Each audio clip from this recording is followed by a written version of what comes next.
What's going on, everybody? Tucker Bagley, along with Eliot Shorr-Parks, live from Lincoln Financial Field, live from the press box as we sit here and we break down the first half of Eagles Panthers. And Eliot, about 3 minutes ago, I was expecting this to be an ugly show. Yeah. I was thinking, we had taken a few weeks off from doing the show, and Eagles were finally playing well. We thought maybe we can jump on the bandwagon and have a fun halftime show. And then with about 3 minutes ago, I thought, man, like they're back to kind of what they looked like at the beginning of the season. They looked kind of lifeless on defense. The offense just made things look difficult. And then C.J. Gardner-Johnson gets the interception. The Eagles drive down. They take a 14-10 lead going into halftime. And all of a sudden, like, all is right with the world. It just over those last 3 minutes. So definitely, I mean, you were here for pregame, obviously, here at the Link, and like not a ton of life in the stadium today. I'll say during the game so far. I know you leave once pregame ends. Like pretty lifeless crowd so far. I actually think like a huge moment in this game was CJ coming back. Just watching the players in between each snap to start this game.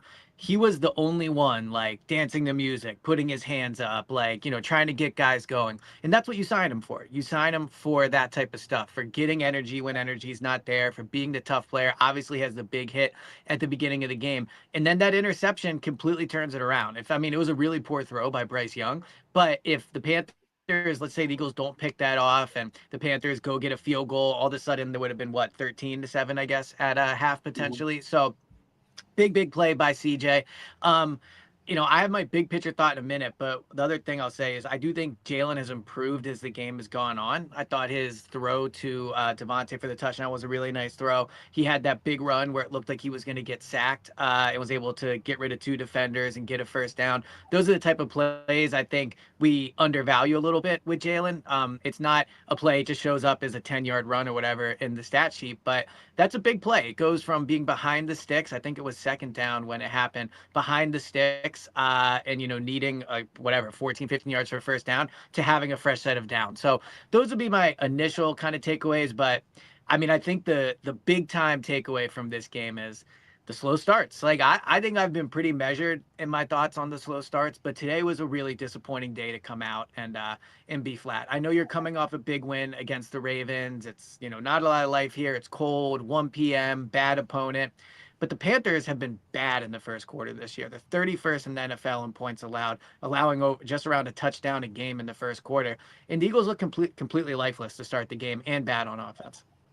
Yeah, they just it seemed like they really couldn't get out of their own way, especially on offense. Look at the time of possession in the first half. Panthers had 18 minutes, Eagles at 12, which is something the Eagles normally do to their opponents, right? When they kind of run with Saquon Barkley. But the Panthers kind of controlled the game. Like Chuba Hubbard got 15 carries in the first half. Now he's the only running back left on the roster with Jonathan Brooks going out. So we'll see kind of how his workload is managed in the second half. But I'm curious your thoughts on kind of how the defense played, because that CJ interception really turned things around, but just kind of looked like they were going through the motions for most of the first half until they finally turned it up. Jalen Carter had that nice play at the goal line to set up fourth and goal. That obviously they scored on that Tommy Tremble touchdown, but for the most part, the Panthers are still only averaging 4.4 yards per play. Bryce Young's only 7 of 14 for 86 yards with the touchdown and an interception. Like, they haven't necessarily lit the world on fire, but the fact that they've been able to kind of run the ball with Chuba Hubbard, keep the Eagles offense off the field, reminds me a little bit of when the Saints beat the Eagles 2 years ago on New Year's Day. And they kind of just ran the ball 40 times. Like 13-10 or whatever it was. And didn't let the Eagles get into a rhythm. And I think it's partly a testament to just how good this Eagles team is, that they were able to come back with that touchdown late in the half. And now you go into the halftime, you're coming back with the ball to start the third quarter, and you all of a sudden have a lead. That was another big part of that touchdown, is you get the ball back to start the third. So, you go from potentially down 13-7 at half, you're winning 14-10, you get the ball, you get a touchdown there. That's a massive swing to potentially go up 21-10 after what was a really, really close game. As far as the defense is playing, like, they had the one bad drive, but here's what I'll say about the 1 o'clock starts too. While they're awesome to have, and it is a normal start, when you're constantly playing in big primetime games, like think of the energy for the Baltimore game versus this game. When you're playing Sunday Night Football in LA, when you're in Brazil, when you're playing Washington on Thursday night, it's hard to get up for these 1 o'clock games. It sounds like a dumb thing, but these players normally probably get up, have 2-3 hours to relax at their house. I'd guess this morning they basically had to get up right away and come to the stadium. Not that that's an excuse. I'm just taking, through like the day in the life of a player here compared to what they normally do. But I think with the slow starts on offense, I don't know if they showed it on the broadcast, but AJ Brown was wide open on the opening drive for a touchdown. I haven't had a chance to, see the all 22 or talk to Jalen about what the progression was on that read. So maybe AJ is just, a distraction there. Find it hard to believe that that's the case. And I also find it hard to believe that, look, he ends up with 2 or 3 targets and catches in the first half, but all of those happened on the final drive. So I think that, it's not that they're not calling AJ plays. Like AJ is who they try to get the ball to after Saquon. There was a moment of frustration where AJ slammed his helmet in the bench. So, and I don't blame him completely. Like, look, it's not great, to slam your helmet and get people talking about that, but he should have more than 0 targets halfway through the second quarter. So I think the slow starts on offense definitely hurt him today, and look, it's on everybody. It's on the coaches. It's on the players. But Jalen had AJ for a touchdown. Like, if he throws that ball to AJ, we're not talking about that. We're talking about them coming out fast. We're talking about this is the offense getting going. Big play from AJ. It changes so many things. So when we talk a lot about why are they getting off the slow start, sometimes it simply could just be Jalen takes a little bit to get going because the play was there. It was the right play call. AJ was open, and it just didn't happen.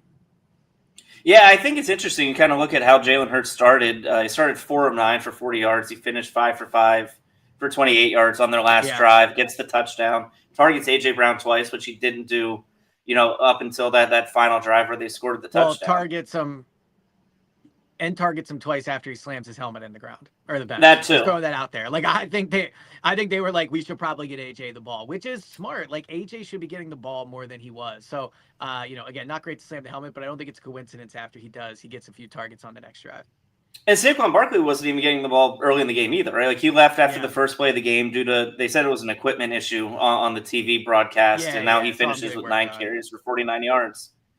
There's Kenny Gainwell gets 2 targets, same as AJ Brown. You feel like the offense is finally kind of getting going here. Other note, they said on the TV broadcast, Eagles are up to 54 points now, scored in the final 2 minutes of the first half, most in the NFL. And they tied Baltimore. Like that wasn't that a 2022 thing? I feel like in 2022 they dominated those 4 minutes, like 2 minutes before and 2 minutes after. So that's a good and they have a shot too here, right? They're coming back with the ball. You can really it almost feels like an avalanche. Like, it feels like the Panthers could get overwhelmed here if the Eagles come out, if they score quick, or if they go on a long methodical drive and feed Saquon.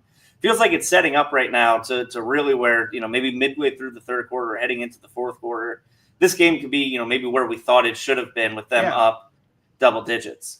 And I'll say this, that look, as long as they win the game, I'm good. Like, there'll be things to talk about. Jalen's, slow start, the offense's slow start, things like that.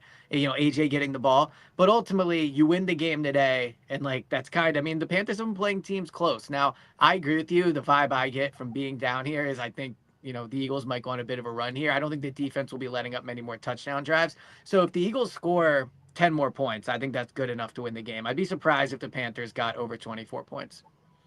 Yeah, it'll certainly be interesting to see how the second half plays out. It'll be interesting to see what the mood is like when we do the post-game show with you and James Stelzer. It'll be live here on the YouTube channel as soon as the game's over.